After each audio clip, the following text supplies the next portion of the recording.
the restream.io, Yeah. and I want to try to stream. We usually stream like on Facebook or YouTube. Yeah. Okay. So I know you don't mind because you do it. No, I presumed this. I presumed other people would be seeing this, if not Yeah, immediately, eventually. So yes. appreciate it. Put on my good T-shirt.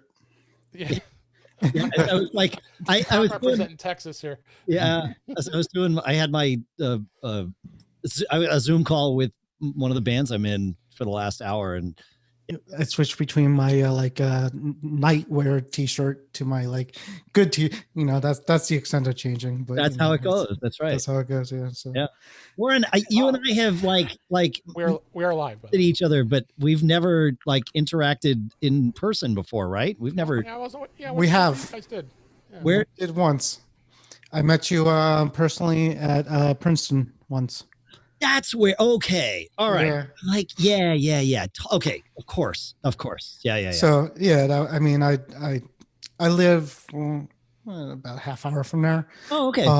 And so you're coming. So I saw you were supposed to come again, but that got. I was supposed to do May, and obviously that got pushed off. But I think we've got it for early September. If I want to say either the 15th, I think, is what we're on deck for. So I mean, obviously, all you that know. too. Right. You're right. Yeah.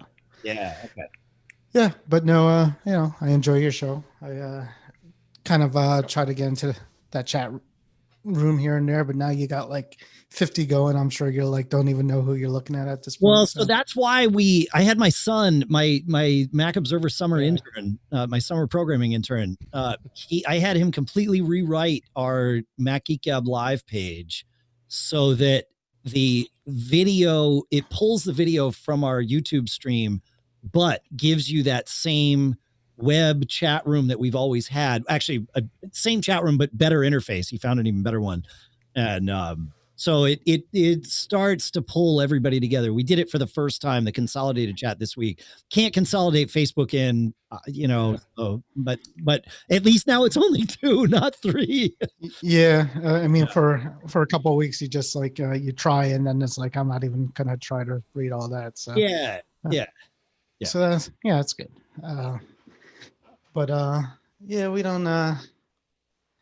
Sunday mornings. It's a nice time too. You guys go on for a while, and that's how I do. I wake up and I say I get the notification from your app. And it's like, oh, it's time to get up and listen to Mac Geek Gab. It's time for Mac Geek Gab. Yeah, exactly. My time to make the podcast alarm goes off. Well, a little bit before that, but I'm usually fully prepped. I try to be fully prepped by the time I wake up on a Friday morning, so that I can I'm good to go and I can just roll in on Sunday. But it doesn't always work out that way, or I have a very Thursday night. But that's okay. Yeah, it's definitely one of my go-tos. So thank you for that. Cool. No, you're welcome. Thank you. Yeah, no, it's a, I mean what we say. It's a two-way street. It's, absolutely a family. So, yeah. Yeah. Cool. Glad to be a part of it. Same. And all right, let's get started, huh? Got the notes in place here, and lots to talk about tonight. Even though I thought we didn't have so much, since everything's going to be next week. It's going to be plenty to talk about this week too. Yeah, exactly. All right, so let me kick off some recording here. That might help. All right, I'm recording on Audio Hijack. Cool. Do you need me to record? You have Zoom recording too? Yeah, I'll do that too. Okay, cool. So you don't need me to do a backup recording for you? Yeah, if you don't need to. Great. One less thing you got to do. It doesn't really matter. It's, Yeah. I mean, yeah. If you want to, just as a backup, that's fine. That's fine. That'll be helpful. All right. I think we're recording in all places that need to be recording. Cool. All right. Going to kick off here and right now in 5, 4, 3, 2. Welcome to episode 103 of In Touch with iOS, a podcast that talks about iPhone, iPad, Apple Watch, Apple TV, and related technologies, plus tips, apps, and gear. I am your host, Dave Ginsburg, and my co-host, Warren Sklar, is here. How you doing, Warren? Good evening. Good evening to you. It's another fun day, another fun week. And I am excited. We have a great guest this week, Mr. Dave Hamilton from the Mac Observer and Mac Geek podcast. How you doing, Dave? I'm good. Thanks for having me, guys. This is fun to be here.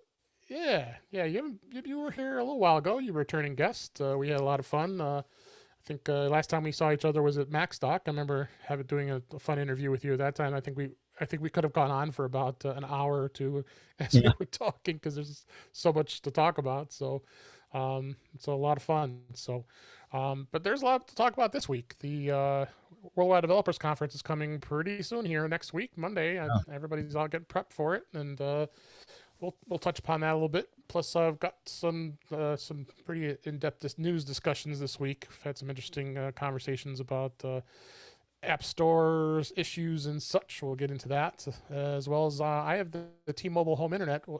I decided to try it out, and I think that Dave's take on networking on that, and then a lot more to talk about here. So Cool. let's just dive right into the news here. First story caught my eye was Google Meet. They have now added it to the Gmail iOS app. This was on Mac Rumors. The Google Meet app was actually was a premium service, but I guess Google's getting on the bandwagon here, and they want to be along with Zoom and with WebEx. Of course, they've opened their thing up, and now that they've added all the features into the iOS app, which is interesting. Now you can actually join a Google Meet app, and I think my wife and many teachers will be happy since that's where they live is in Google Meet. So. Good thing to do here, Dave. What do you think about the Google Meet? I just thought it was, I mean, it makes sense to consolidate it into one app, but they've always had a Hangouts app. And so I thought it was interesting that they chose not to repurpose that and just, right. So I thought that was it was like, okay. I mean, I'm sure there's some either engineering or even like internally political reason for them to have made this choice, or maybe both, right? But yeah, I thought that was interesting. It was like, well, there's the Hangouts app though, so what? Yeah, there. I'm wondering where that goes. So, but I think it's going to be Meet to go for Google Meet. So, what did you think, Warren? Yeah, from what I read or heard, it actually maybe will do neat things like it uses machine learning to get rid of some of the noises I heard, and something about dogs. It will erase dogs barking. I don't know if that's out yet, but that's what somebody was saying. So it supposedly does some neat tricks. I haven't tried it out yet. I know Facebook also is doing their messengers now does groups too, right? So I see the commercial where they all sing all together now. So I haven't tried that one out. I guess they're all trying at this point because, why not? This is a time to do it. I think Zoom just said that they're making their end-to-end encryption free for all users, including the non-paying ones. So, if you're, I guess the feeling is once this pandemic ends and video conferencing becomes more of a back thought and people go to pay again, they're going to try to grab the audience now what they can. So this is their time. I think we will see a net increase in video conferencing when even once this is all over, whatever all over means. A lot of companies, right, have said, yeah, we've adapted, we've figured out how to be productive with people working at home, and some have even told their employees, like, you will never be, required to be in the office again. So choose where you want to live, figure all that out. Don't worry about, needing to come back in the future. So, I mean, and it makes sense. There are some things where I think companies, there is a risk to productivity if you're not all together. But if you have the right people for the right project, obviously you can be productive in a virtual way. I mean, we here at Mac Observer pretend like we're productive all the time, and we've been doing that virtually for 21 years, right? So yeah, that's true. I mean, sort of. We've had office space at times. When we first started, we had office space, and then we had some again at another spot. But even then, there were at least some people that were permanently virtual. So there was always, this kind of thing. So I think these companies are smart to establish themselves now in this and show, how reliable it is and how well it works, and then just get themselves ingrained. And then it'll be like, oh yeah, we'll just do a Zoom meeting. Great, no problem, Yeah. or a Meet meeting or whatever. I'm so used to it Healthcare. now. Healthcare is a big one too. I work in healthcare, and everybody's starting with the virtual health meetings, and they love it. I mean, everybody loves it, including the doctors and nurses. And I actually I was supposed to come in for a follow up to take medication I'm on, and this happened. And then normally it's in Philadelphia, which is a pain. And they're like, "Oh, we could do it virtually." I'm like, "Yeah." So I'm like, take 5-10 minutes, and you could do probably about 80%, because a lot of times you go to a doctor's office, they take vitals and things like that, but sometimes they don't. So industries are just going to move towards that. Like Dave said, a lot of people are just going to say, hey, we didn't think we could do it, and now we had proof of concept that we can, and it's cheaper. And my wife works for kind of a global company, and she did before. And I've said this before, but they would, send her overseas to London for like a day and a half to meet at like 2 or 3, high power people. And I'm like, they're crazy. Why why are they spending all this money when this is like a video call or so now they're like, yeah, well, maybe that's the way to go. Yeah.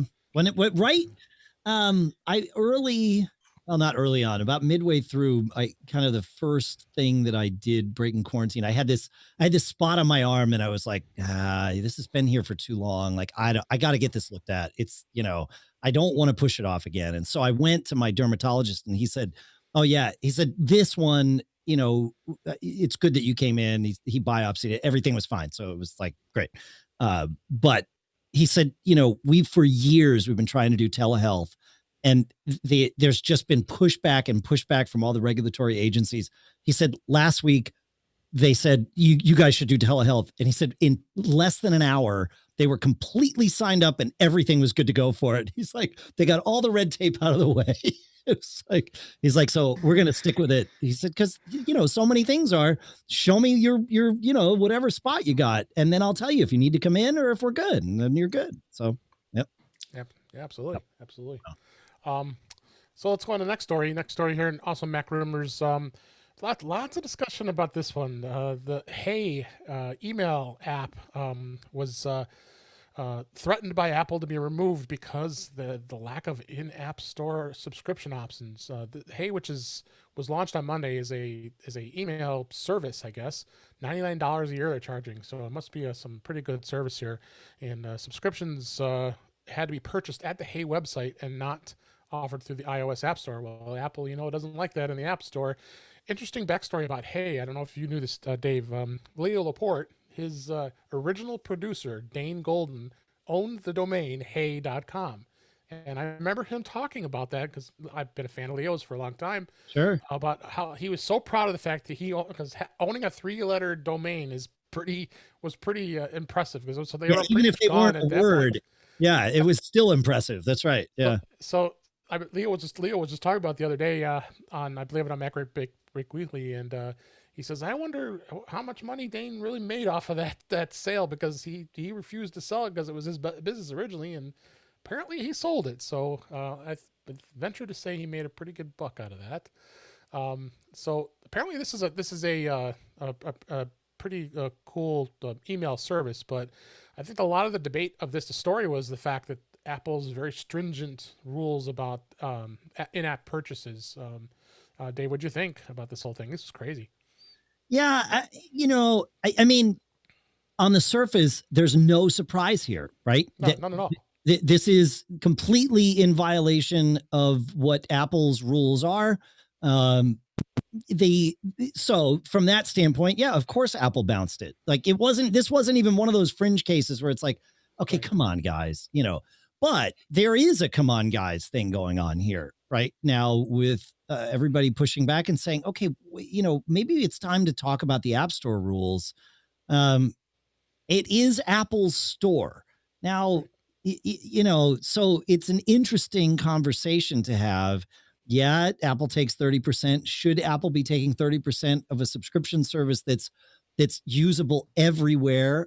I would love to know what their deal was when things like Netflix could be purchased through Apple. You can't do that anymore, but they grandfathered people in if you had it going that way.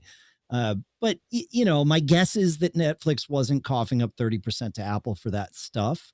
I feel like there's room. And, clearly if, the three of us are having this conversation here, it's definitely happening and has been happening for a very long time inside of Apple. So they've gone through this. Whether they will announce and make a change remains to be seen, obviously. Phil Schiller came out today, right, and pushed back a little bit on Twitter. Talk about that. I had an article on that.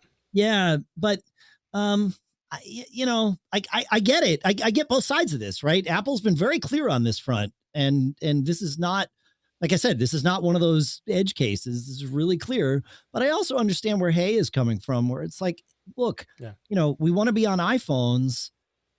You want us on iPhones. You need to be more developer friendly. And that's basically what they're saying is like, we want to be there and we know you want us there. So this 30%, hard and fast limit is in their eyes and with their model somewhat draconian. Now, the thing is, though, like if Apple were to make an exception for Hey, it would be a very public exception at this point, right? There's no, like whatever the backroom deal may or may not have been with Netflix, and I'm only speculating. I truly have no idea.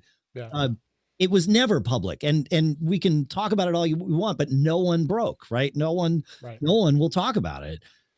So if they did that here, it would be obvious that they did it, and they would need to offer something official for everyone. Otherwise, it would be off the rails. So I think Apple's, measured response here and is smart. It's good that they don't have somebody saying you're holding it wrong, but it's also good that they don't have somebody saying, you're definitely wrong. I mean, Schiller said this is Apple's policy, but he did it in a, soft-ish way, I guess. I don't know. In a Schiller way. In a Schiller way. There you go. Right, that's the adjective. Yeah. What'd you think, Warren? Just when you guys were kind of talking about that, and David brought up the point about the backroom deals and some of the bigger companies. Didn't Office go onto the Office went onto the App Store for the Mac App Store recently. Microsoft Office, but I also think it's also on iOS too. Yep. And I know you could log in with your subscription to Office 365. I don't know how are they getting, since they put it on Office on iOS in the App Store, are they getting 30% of that? Because it's kind of the same deal. It's a subscription that flows across multiple platforms. Sorry, I don't mean to interrupt you. Keep going. No. I have a thought here. Yeah, you're right. Yeah. So I mean, it's sort of the same kind of deal. And that the other thought I had is I bet there's a couple other things that are avoiding it. And the other thing that comes to mind is like Setapp, which is great on the Mac. Yeah. There's no reason why they couldn't include iOS apps. I bet they're not, because they're like, hey, if we started including iOS apps, we might have this problem of a 30% issue. So it's also strange that the Mac App Store doesn't really do the same thing as the iOS App Store. It's kind of the same stores, and the only reason they're not doing it is because Apple knows that you could get easily the program onto your computer without the App Store on the Mac. So it's a locked wall garden on that case. But go ahead. No, you bring up a good point. Like even the Netflix example. Right now, you cannot sign up for Netflix in the app. Right? You cannot buy a Kindle book in the app. You have to go to Amazon or Netflix's website and sign up, and now you're in. And the same is true with Office. But I know with Office, if you just download, Office on your iOS device, you can use it. You can't save, or there's some pretty hard and fast limitations, but there is a free way without ever spending money to use it. Then you go and sign up over there, and now it unlocks everything. And I think maybe that's what Schiller was getting at. Like, there is no free way to use the Hey app.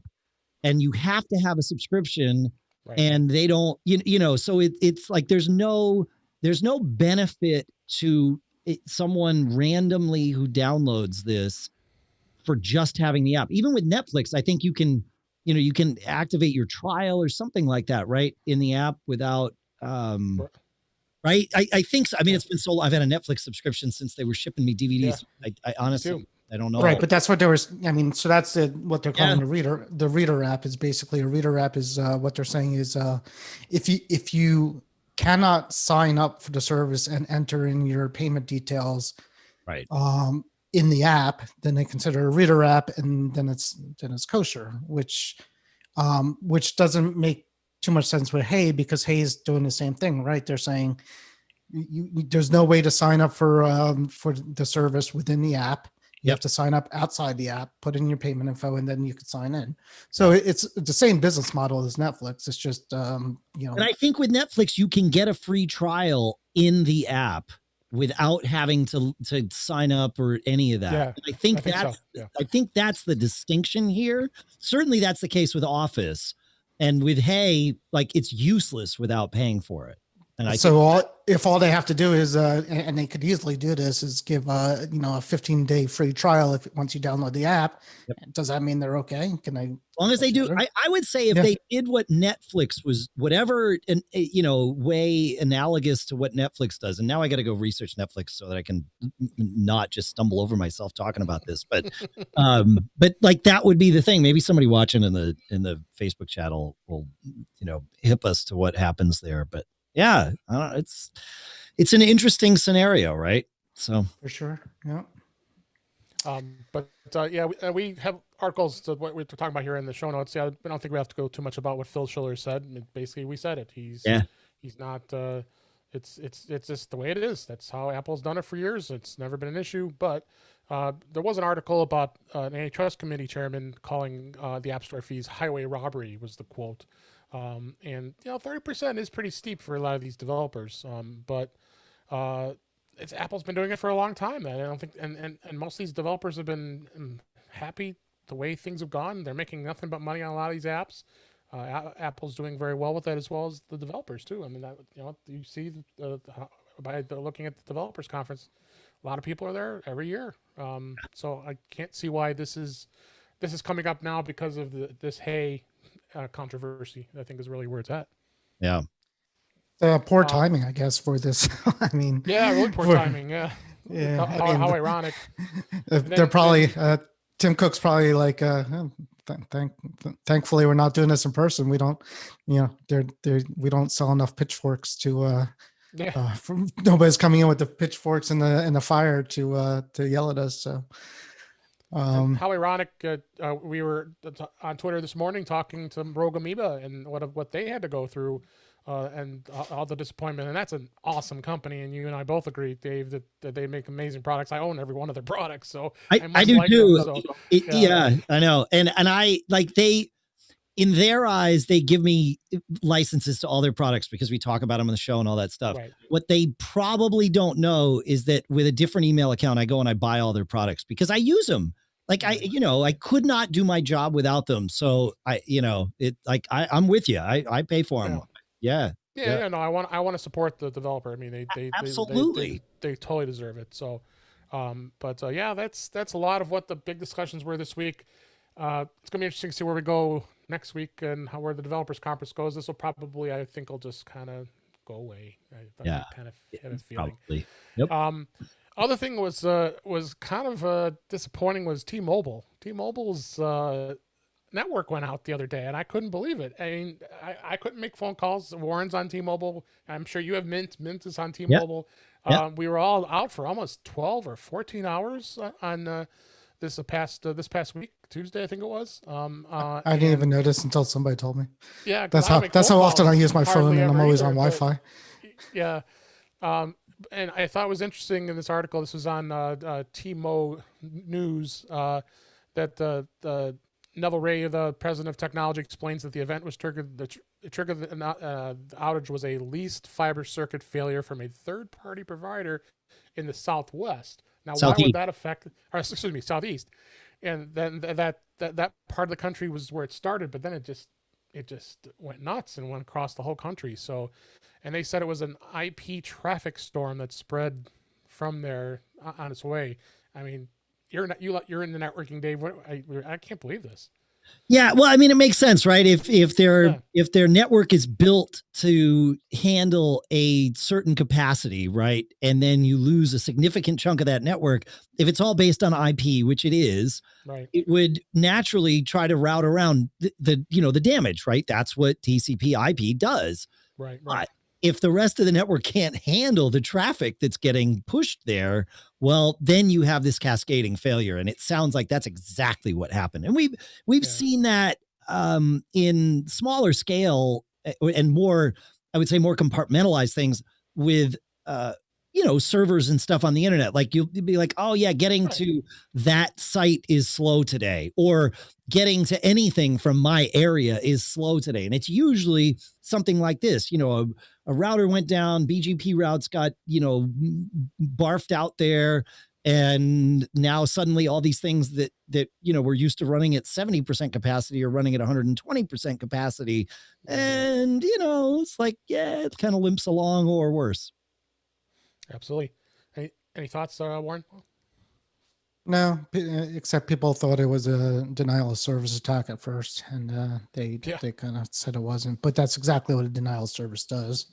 Basically, it's just kind of makes it so everything just kind of freezes up on a network. And even I've managed 10, 20, 30 user workstation server networks, right? And when you find that one computer that does a TCP/IP storm, and you got to find that, so it's hard on 30 computers. I imagine it's very difficult on 3 million computers to find it. Crazy. But glad it's back, and I know the FCC they say they're going to investigate what happened, but as they should. They should. Yeah. Make sure everything was legit. So see where it goes. Well, and to take a look and make sure that, if there's something that can be learned from this, it's shared industry wide and not just kept inside T-Mobile, right? Lessons learned. They got to have some lessons learned on this. Absolutely. Next story from this great source, the Mac Observer. Apple Card 0% financing expanded to more products. Our friend Andrew Orr wrote this article about the Apple Card 0% financing. I'm pretty excited about this. They're expanding purchases, so you could go like as much as an iPad, AirPods Pro, an Apple Pencil, iPads, Macs, and all that could be 0% for 12-month period. All you do is purchase it on the card, and you get 12 months free interest, and plus you get 3% cash back. So if you make a big purchase like a Mac, I mean that's a nice chunk of money back. Plus you get free interest for a year. Yeah. Warren, what'd you think? Well, combine that with the in-store Mac trading program, and once these stores open, I think I'm just gonna go every couple of weeks and come in with my, sir, didn't you just buy that MacBook? I did, but you have this new one that just came out. Just give me the money, give me the gift card, and I'll put it on my Apple Card, and we'll see what happens. And of course, by 2021, I'll have maxed out my card, but it's all good. It's all worth it. I tease Warren all the time because he buys a Mac it seems like every other day. Look, there are worse addictions you could have. That's what I tell my wife, but she doesn't believe me. I'm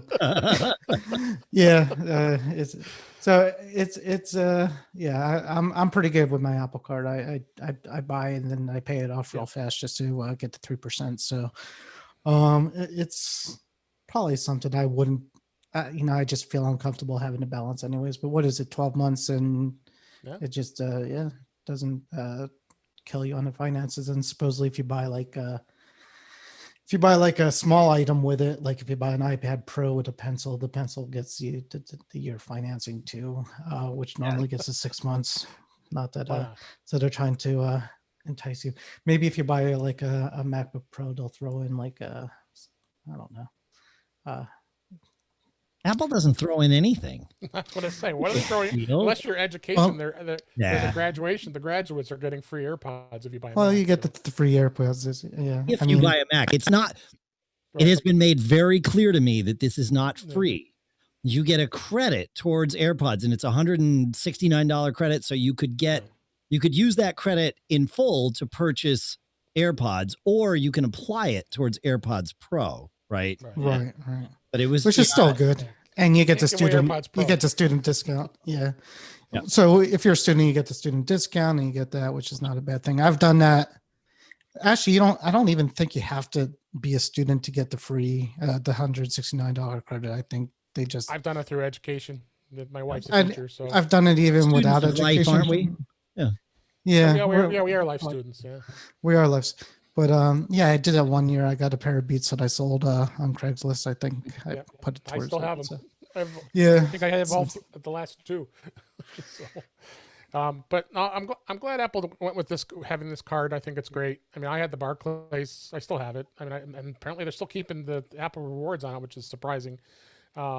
It's, I'd rather just deal with the Apple card with Goldman Sachs but yeah, Barclays is still doing it. So they just get emails. They're 18 months they're given. So the first Apple credit card, that bank does not do the Apple credit card anymore, and that was Citibank. Back in the I worked. The attorney that managed that whole project was 2 doors down from me at Citibank. So that was one of those things. I heard about it way early, and it was like, oh, if I tell Mac Week about this, I could get a Mac Week mug. And it's like, and then I could get fired. That's right. But that was in those days where if you sent a legit rumor into to Mac Week, they'd send you a mug. And I'm like, yeah, it'd be cool to have a mug, but I don't think so. No. Warren, why don't you take this one, since this is your story this week about the AirPower return? I just kind of saw this today. I think John Prosser, the guy who got a couple things right, and he's pretty interesting. But he said they're still kind of working on this, Matt, which I think this story. This is not brand new of a story. I think a couple of months ago, the same thing was said, that they're still working on it. My joke is it's going to be $100,000 with the R&D involved with it. So, I mean, I could just picture Tim Cook like standing over a production line with his arms crossed, saying, "Nobody's going home until the thing is done. I don't care if nobody sells any one of these, but we're getting this done. We said we're going to do it." And it's just funny. I personally have no real desire to have this thing unless it does anything other than charge my stuff. But it's just a funny story that's just not going to die. So many people have solved this problem already in fairly elegant ways. Now, the way Apple sort of pitched it to us, and I still maintain that they had people they have people dreaming up ideas all the time inside of Apple, right? And then they say no to most of them. Something happened before that iPhone 10 event back in 2017, and they were like, we need one more thing. We need something else to throw into this event. What's in the hopper? And somebody was like, I got a thing. And so this not even half-baked idea, was propped up and trotted out. And what they want to do is have this mat where you can just throw things down and magically the Qi coils are everywhere and it just works. And, physics doesn't quite allow that to happen, at least as we understand it in this timeline. Now, maybe another timeline, physics works differently, but in this one, no. So I said, other people have solved this in really nice ways where you've got little targets and the things sort of drop into their spots and it works fine. But why you would need this, I don't know. It seems like they're hanging on. If they are on this, somebody's hanging on. Like you said, it's the story that won't die. Yeah. Exactly. And they're going to if they ever get the thing out, it's going to do things. I mean, your Mac or your phone's going to talk to it, and it's going to see the levels, and you're going to have a nice little widget on the side that's going to say all your stuff. Your AirPower thing is doing this and that and things like that. So it's going to talk to it. But, as you said, you could get Qi chargers for like $5 now. I mean, at this point. Yeah. So, when they announced it, it was kind of there wasn't that many things out there. And, I personally don't even like wireless charging that much either because I like to plug in. I like to hold my phone and use it while it's plugged in. You can't really do both. Right. So again, it should be, unless it does something like really cool, which maybe maybe they'll integrate a HomePod Mini into it. Who knows? That would be cool. Like if you had like a alarm clock size HomePod Mini with the Qi thing on the AirPower on top, I'd buy that. Yeah. I'd be interested. I've been following this company Energous for a while. They have this technology called Watt Up that sort of takes it even further. In fact, I've seen it charge a remote control from 15 feet away from like the TV where the bar is and stuff. And that's pretty cool. And it like that wouldn't really work. There's not enough power that you could send to charge your phone or whatever. But for your AirPods and things like that, that would be handy if we just had something like that. And to charge our wireless keyboards and mice, I should say, and trackpads like that. I'd rather see them head down that path than that's a future. I mean, people talk wireless charging, and it's not really. It's magnets. It's just two magnets kind of talking to each other, and essentially, and then going together. And I had one of these mats even before. I think one of the first ones that I've ever seen that. I think I have it somewhere before she was even a word, but it was the same concept. I had a phone case for one of my phones that you put on the back, and it went on this. I think I got it at Radio Shack, and it was kind of the same thing. But yeah, wireless over-the-air wireless charging, even if it's keeps your phone sort of charged. I think Apple put themselves in a corner too with the Apple Watch, making it kind of different standard than most anything else. I think it would have been a lot easier. A lot of companies would have a lot easier time if it's just a normal Qi, because then you could kind of put your watch down anywhere. Where now, that's the problem they're having with the mat. If you put your watch down, it's not going to charge unless it's on the actual part that charges the Apple Watch with the magnetic charger. So I think that's part of the problem they're having, where if it's just standard, I think they would have an easier time doing it. That's a fair point. Yeah, I hadn't really thought about the watch. That was an interesting choice to not. It's kind of sort of Qi, right? But it's not really Qi. So right. Yep. Got to have that little round connector to get the right charge to it. So all right. Great chat on the news. Let's move on to some of the topics this week. Dave, you don't know, we usually have a beta segment each week because Warren lives on the edge and likes to have every device that he has in his household on beta. Well, I'm very nervous because this is actually the last week of stable computing for me. I think next week is going to be hairy, iOS 14 is going to be out probably. So I'm nervous.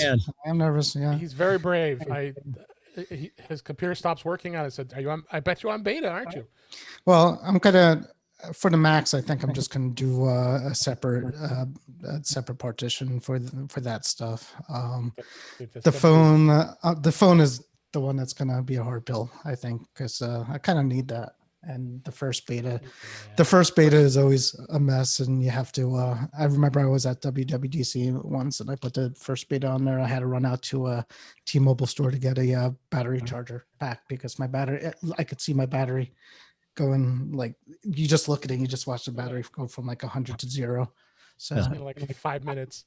Yeah, it was great. I made the mistake at WWDC once. I upgraded the laptop. Usually I will upgrade my laptop to the Mac OS betas right away and then live with that, which is fine. It's always worked for me. That's not my daily driver here in the office or anything. So it's fine. Well, I did it at WWDC before I finished recording all my podcasts for the week. And it was the year that they made all these core audio changes and we were still recording with Audio Hijack. I did it. It was weird. Like I realized as soon as I started recording, I was like, "Well, I really made a mistake here, but I think it's going to work." And I saw Paul Kafasis the next day and was like, "Hey, yeah, I recorded on the thing." He's like, "What did you use?" I'm like, "Well, Rogan, I used Audio Hijack." He's like, "It works?"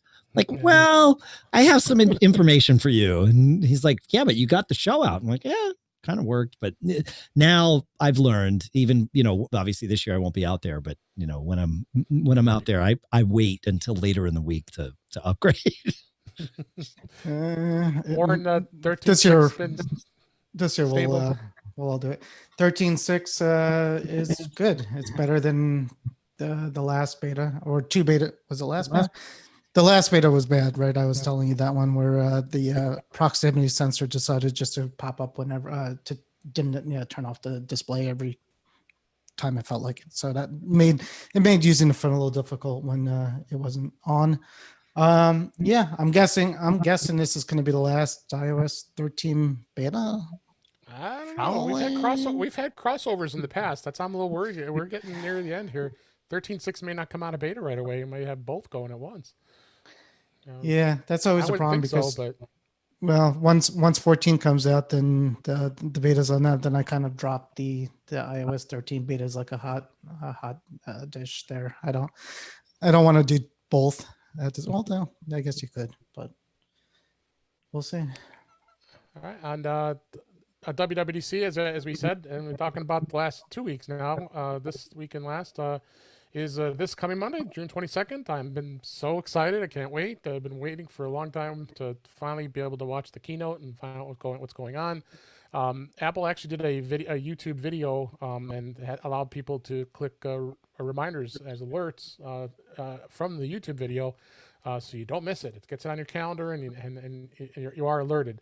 I know this is really different for Apple, and every developer is going to be able to attend all the conferences all virtually. So it's going to be something really different from years past. Dave, I know you've got lots of experience going to DubDub each year. This has got to be something different for you for sure. I have not been to it yet, but. Well, the weirdest part for me is, I haven't traveled in 3 months, which is that too. It's strange for me. I'm used to being, I'm extremely lucky. Like, things are fine, right? But for the most part, I don't leave the house or the office here. But I do tend to travel, at least somewhere once a month, kind of thing. And so not getting ready to head out there, it'll be interesting. Like, one of the benefits of being there is all of the immersion in all of it, right? And for the past several years, I have not gotten a ticket to go to DubDub. I'll go to the keynote, and I'll go to AltConf and just hang out kind of in San Jose. So not seeing all the people that we do business with, it does create a lot of gravity for that segment of the market. Is it every developer that's there? No, not even close, right? But the people that are sort of active in the market, that are, the people that we would be doing business with and that sort of thing, most of them are there. So not being able to see all those people, I mean, we're all in the same boat. It's not like I'm choosing to stay here and everybody's there and it'll be like, oh, hey, we haven't seen Dave in a while. But it is strange. And I wonder, for the developers that do go, they, when you're there, you have far less distractions from the sessions than you would if you're sitting in your office just like every other day lately. So are people really going to be able to sit there and pay full attention to these sessions like they would in the room? And I know full attention is sort of a misnomer. You could have your laptop out. Most people do. There's always instant messages and emails, and all those distractions don't go away unless you make them go away. But you are in a different environment, and that lends itself to thinking and approaching things differently. I'm curious to hear from developers how that goes. 'Cause I know even for the keynote, watching it from my couch is a very different experience from sitting in those uncomfortable chairs in the room. But you don't get that energy. You don't get the same focus. It's a different kind of focus. So yeah, it's just different. Everything's different. And they're not going to be able to take off. Are they going to take work off? That's a big thing too. Because if you're working, do you go to your boss and say, "Listen, it's WWDC. I'd normally be there. I normally take the week off, but I'm not." It's a holiday for me. Yeah, well, add that to working from home, and it's like, do you really? What do you do? I mean, can you fit in these sessions here and do work there? And is there just even a blurred line between work in the conference at this point. So, Yep. yeah, so I'm with you. It's going to be interesting how much I get out of it, but supposedly they could sign. There are going to be WebEx sections, I guess, with the developer sessions. I The thought labs, you mean? the labs, yeah, Yeah, so you get one-on-one time with an Apple engineer. Even that is, I mean, it's great that they're doing that and that they found a way to, accommodate that. But I've experienced the labs a couple of times. We don't do enough stuff that we would do it every year, but there have been some things, and it's really handy to go to the lab and you get your appointment with whomever you're assigned to. And one year we had this weird problem we were having with Safari with one of the engines that we built. And it was clearly a bug in Safari. And I pointed it out to this guy and he's like, oh, that's Tim's bug. He's been looking for a way to replicate this. And then he was like, Tim, come on over. And then Tim was there. And it wasn't, I don't know what the guy's name wasn't Tim, but I'm thinking Cook. Wow, he programs. That's great. Yeah, exactly. But it was like, and so Tim and I sat down for probably an hour and he was constantly recompile, he would make a change, recompile Safari on his laptop. Then we'd test, that. And finally he got it fixed and it was like, great. And I'm like, so when do I get this? And he's like, so, it takes a while to get in the thing. He's like, it'll probably be 2 updates from now by the time it's there. And it's like, okay, but at least we know, like the bugs, I've seen it, it's fixed. So but I didn't, like my luck of the draw was that I did not pick Tim. I was assigned somebody else, but there was a team of people that all worked together. I don't know how that's going to work in the WebExes. Probably not as collaboratively. Definitely not. It was all in that the 1 year I went, it was all in that one hall, I guess, all the developers. So they're all, as you said, they're all kind of next to each other and, people could hear what you're saying. And, it was, the excitement and, things like that. So it's definitely going to be a lot different than that. But hopefully people have good internet. Well, yeah. Exactly. Yeah. That would suck. So, so we won't get too much into speculate what's going to be happening. The big thing is the ARM processor on the Mac side of things, iOS 14, iPhone 12. There's going to be a lot of announcements. I think we're going to save it to next week and not really got too much, unless you had any other thoughts before we moved on, Dave. No.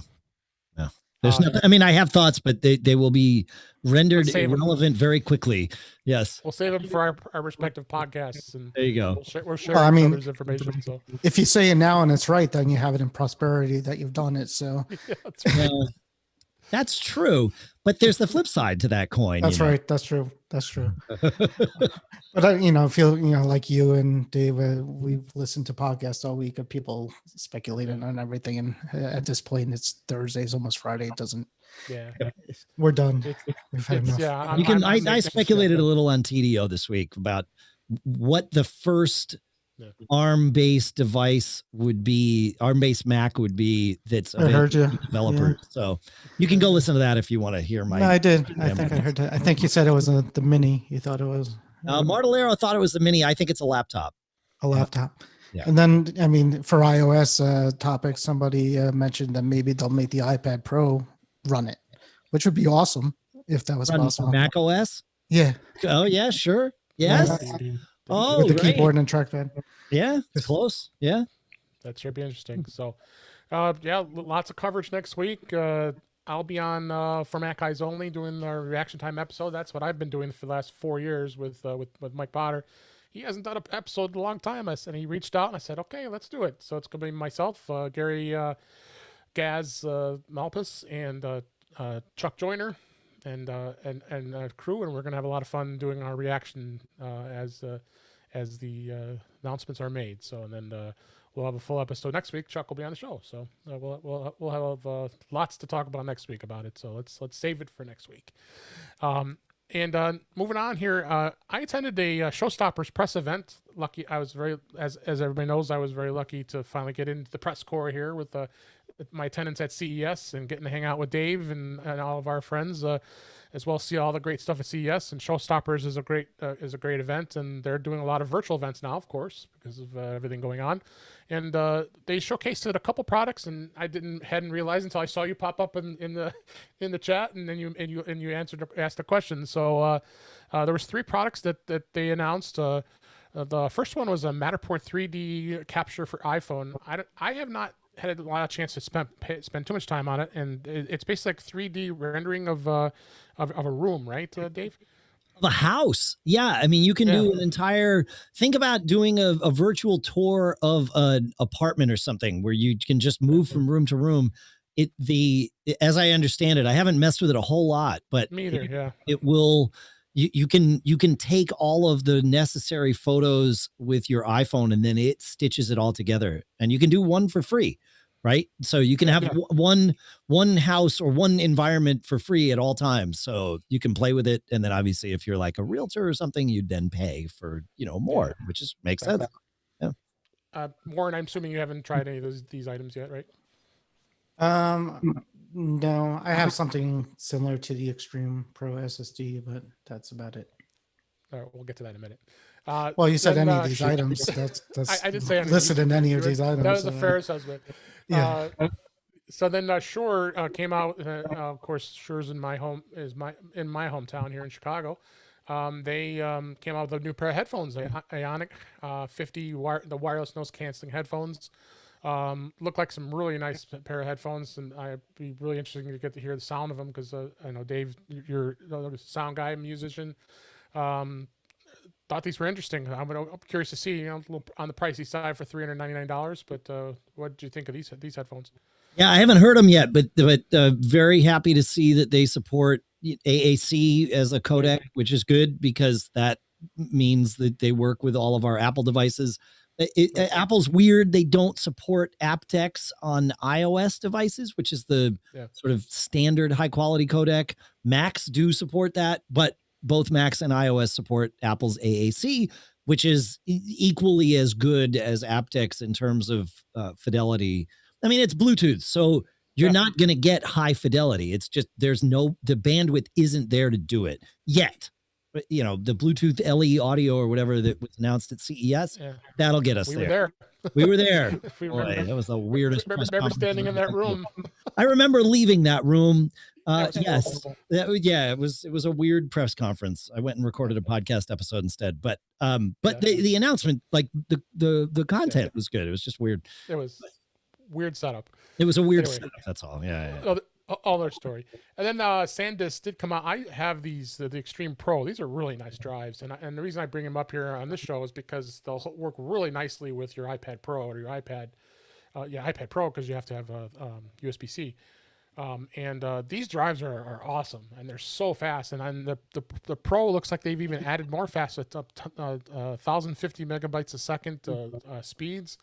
And the ones I have are great. I use them for music. I use them for the photos and backups, and I've got 3 of them actually. That's how crazy I am. The 1 terabyte models, and I was able to get them for cheap during Christmas time. So, but they're pricey. 120 for a 500 gig. You go 1 terabyte at $200. So, but you're paying for portability. What do you think on these, Dave? Yeah, it was nice to see them, fully support USB 3 Gen 2. Right. Yeah. So you like you said, you get that, 1,000 plus megabyte per second transfer rate, which is the most you're going to get out of USB 3 Gen 2. But which is great. Yeah. I mean, that's, the beauty of NVMe drives, man. It's an awesome world we get to live in. So yeah. With the small little drives are really nice. It's you great. Said, Warren, yeah, they're awesome. Warren, you said you have a couple. Do you have something similar to these, or do you have some of these? Yeah, I have the WD one that's like that, and then I have a couple ones I built myself with a case in the end, and what is it, NVE? Is that what it was? Yeah, NVE, something like that. NVMe, yeah, and NVMe. That's it. Yeah, they're fun. You could boot an operating system off it. You could boot a Mac OS off of it, which is always fun to do. I know you've talked a few times about Thunderbolt 3. I haven't seen too many in the way of a Thunderbolt 3. They have a few external drives, but nothing quite like that. Nothing too small, I don't think. Who it's I'm trying to remember off the top of my head, and I can't remember who's making it. Dang. But there is one company that's got a Thunderbolt 3 drive that's basically just the size of the NVMe chip. Yeah.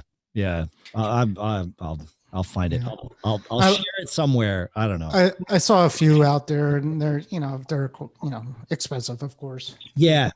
And then you got to wonder if it's what you can do with it. It's probably mostly for like people who really are doing video coding and need to transfer fast back and forth. So, but it's always fun to see how fast you could get onto a drive like that.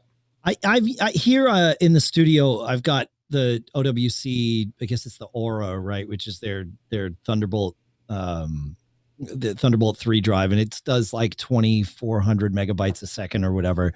The issue with Thunderbolt drives is they usually end the Thunderbolt chain, right? So you have to really think about, do you need that speed? Because a USB drive doesn't end the chain. You can have that hanging off of a dock and daisy chain and all of that stuff, but a Thunderbolt 3 drive will end the chain. You can have a dock in between, but now you're sharing that bandwidth with whatever you might have off the dock. So I find it is helpful. The fast drive, when I'm doing this project now where I have like 44 tracks of audio in Logic. And so without that drive, it would I don't have another drive that would go fast enough to make it so that I could do that. But otherwise, yeah, it's nice. Like you said, it's nice to see how fast you can go, and then that's right.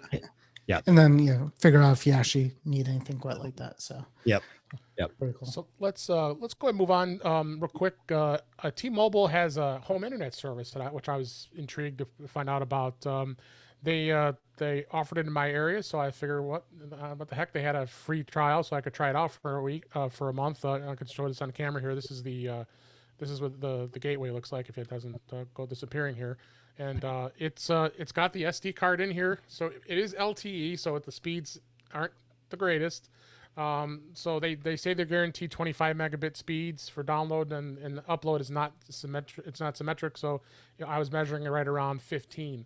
But that's a consistent speed for an LTE device, and performance wasn't too bad. Right now, I just unplugged it and it's on battery, so this is still working. So I can still use this as a hotspot.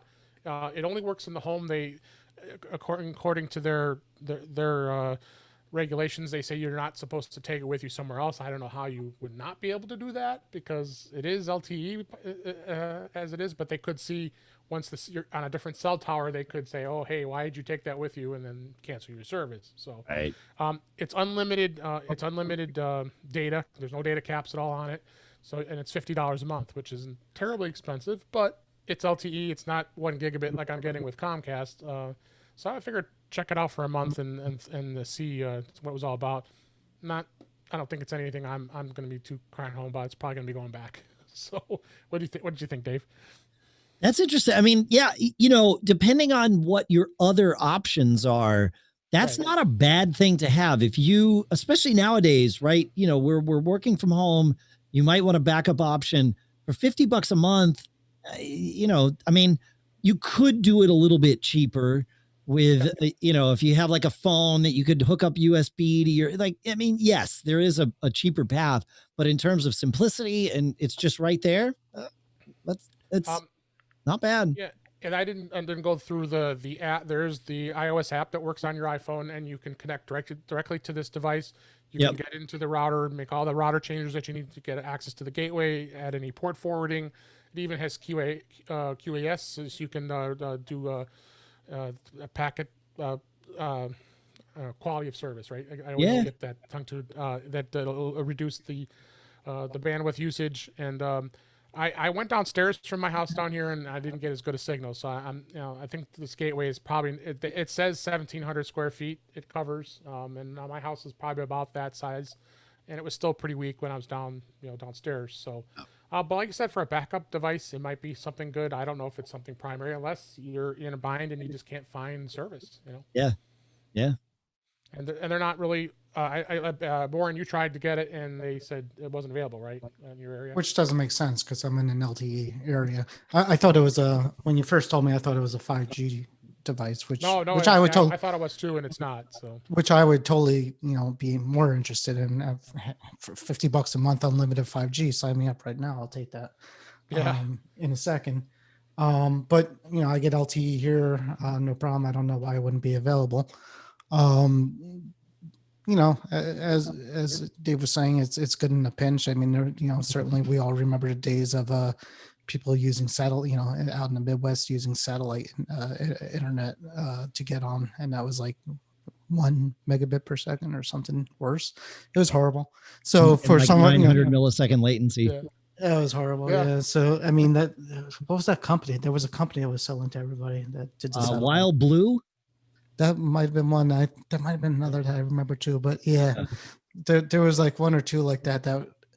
Because I used to do remote tech support for Best Geek Squad a while ago, and then when I would know when I got one of those customers, because you just couldn't do anything with them. So for them, for people like that who can't get good internet, this is an option. Probably better than that. But yeah, 5G, sign me up. I'll take that when that comes out.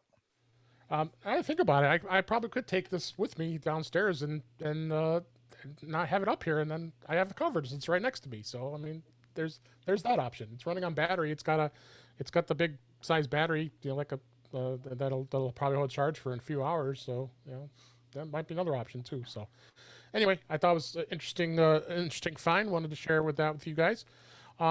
As we wrap things up, getting close to the end here, I had two apps I wanted to talk about really quick. Notability, which is a great note-taking app on the iPad. 9.4 version, it improved the audio system because it did have a little lacking for sound when you would record memos, especially, and record meetings. So they did do some improvements on that. It's a great app. I've used it before. Warren, have you used Notability at all? I have not. I just started getting into the iOS reminders app, which is getting me through life right now. And we all use Note app. I mean, I think I'm pretty hooked on Apple Notes. I hard to really get away from it. I use it so much for all the note taking. What about you, Dave? Do you use note taking apps on iOS? Yeah, I standardized on Evernote before Apple Notes really kind of came to fruition. Apple Notes, though, is at a point where I could migrate to it. I've considered doing that. I've considered migrating over to Synology's Note Station because I've got a disk station, and so I can just use that. But I use Evernote. Notability, I know a lot of people use it. Two of them live in my house with me. My wife and daughter love the way Notability works, and on the iPad especially. So yeah.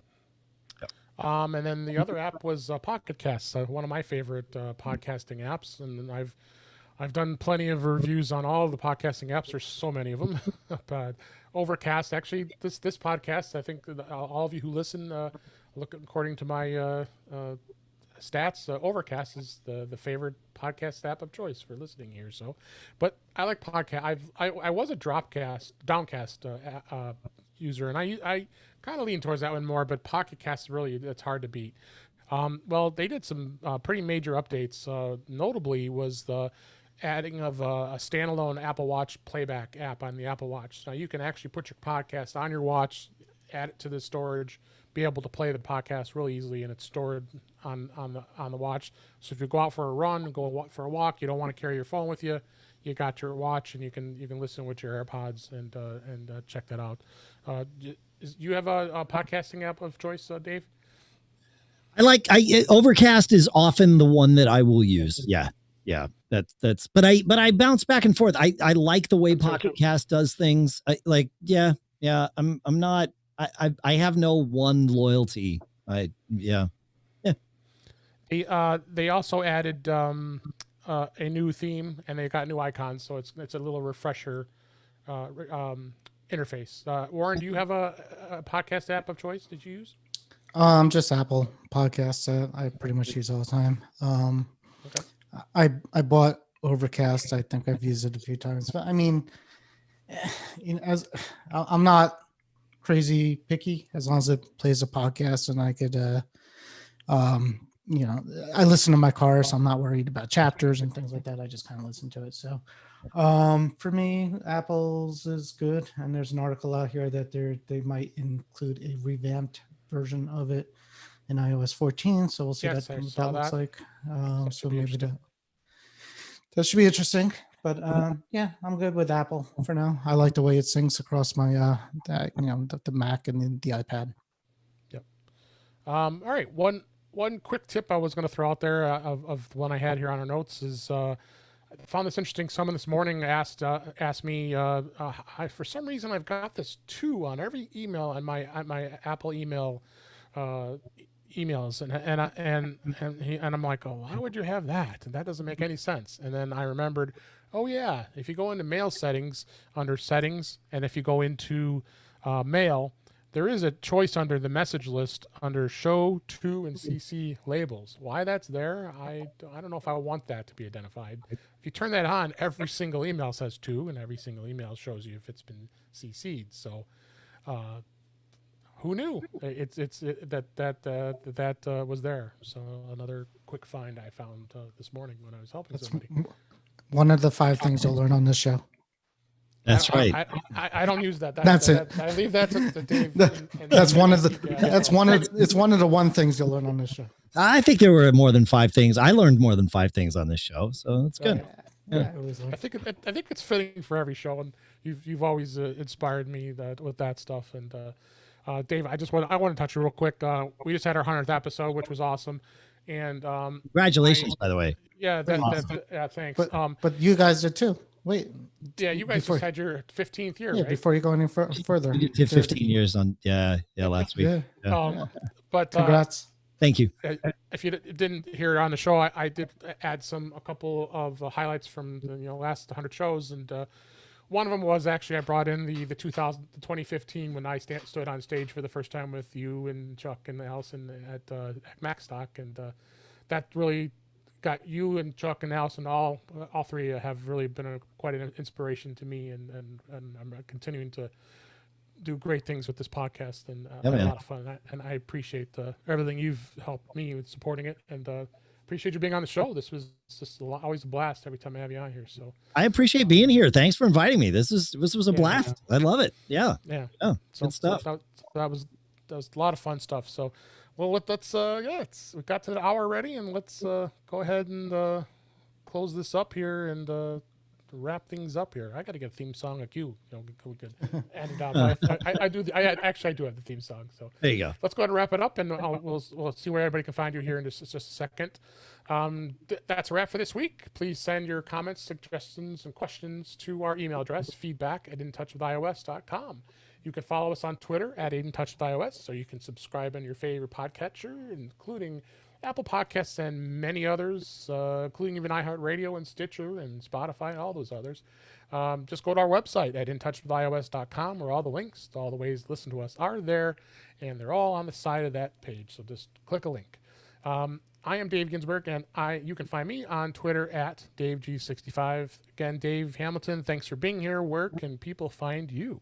People can find me easily on Twitter @Dave Hamilton, and make sure you remember he said feedback @intouchwithios.com. That's right. Did you say feedback @intouchwithios.com? What was that? What'd you say?